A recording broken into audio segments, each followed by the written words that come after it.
Tagumpay ng hustisya, Alice Guo sinintensyahan ng habang-buhay na pagkakakulong dahil sa qualified human trafficking. Isang makasaysayang sandali para sa hustisya ang naganap matapos mapatunayang nagkasala sa kasong qualified human trafficking ang dating alkalde ng Bamban Tarlac na si Alice Guo ayon sa Pasig Regional Trial Court Branch 167. Ibinaba ang hatol noong Huwebes, ika-20 ng Nobyembre, kung saan hinatulan ng Pasig Regional Trial Court si Guo kasama ang 7 niyang kasabwat. Ayon sa Presidential Anti-Organized Crime Commission o PAOC, unang lumabas sa ulat na ang parusa kina Guo ay reklusyon perpetua. Ngunit dilinaw ng PAOC sa sumunod na ipinadalang desisyon na habang buhay na pagkakakulong o life imprisonment ang hatol laban sa dating alkalde. Ang reklusyon perpetua ay parusa sa ilalim ng Revised Penal Code na may katumbas na 20 hanggang 40 taon ng pagkakakulong, kasabay ang mga kaakibat na parusa. Ang habang buhay na pagkakakulong o life imprisonment, gaya ng ipinataw kay Guo, ay parusa sa ilalim ng special laws at walang itinakdang tiyak na tagal. Iniutos din ng RTC sa Securities and Exchange Commission na tuluyan ng ikansela at bawiin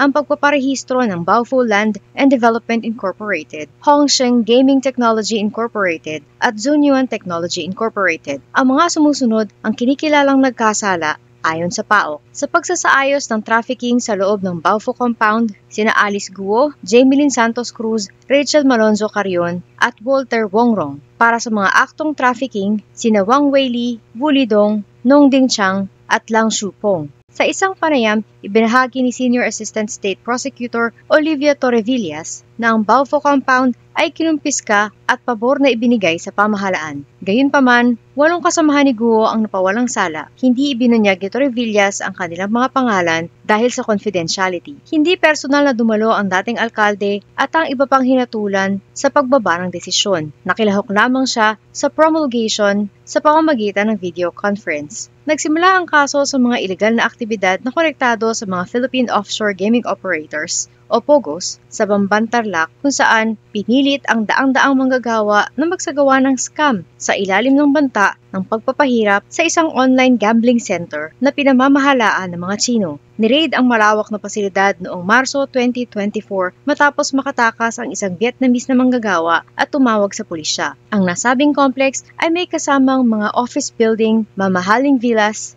at malaking swimming pool. Higit sa 700 individual, mga Pilipino, Chino, Vietnamese, Malaysian, Taiwanese, Indonesian at Rwandan ang natagpuan sa lugar, kasama ang mga dokumentong nagpapakita na si Guo ang presidente ng kumpanyang nagmamay-ari ng compound. Si Guo, 35 taong gulang, ay inaresto ng mga pulis ng Indonesia noong Setyembre 2024 matapos tumakas mula sa Pilipinas. Bagamat nahalal siya bilang alkalde, nagdesisyon ng isang korte sa Maynila noong Hunyo na hindi siya karapat-dapat sa posisyon bilang isang Chinese citizen. Sa mga nakaraang taon, lumaki ang industriya ng transnational scam sa Southeast Asia kung saan tinatayang libo-libong scammers ang sangkot. Ayon sa ulat ng UN, tinatayang 37 bilyong dolyar ang nalugi ng mga biktima sa rehiyon noong 2023 at pinaniniwala ang mas malaki pa ang kabuuang pagkalugi sa buong mundo. Ang mga scam center ay lumago sa Pilipinas sa ilalim ng dating Pangulong Rodrigo Duterte matapos bigyan ang government regulator ng karapatang magbigay ng operating licenses sa buong bansa.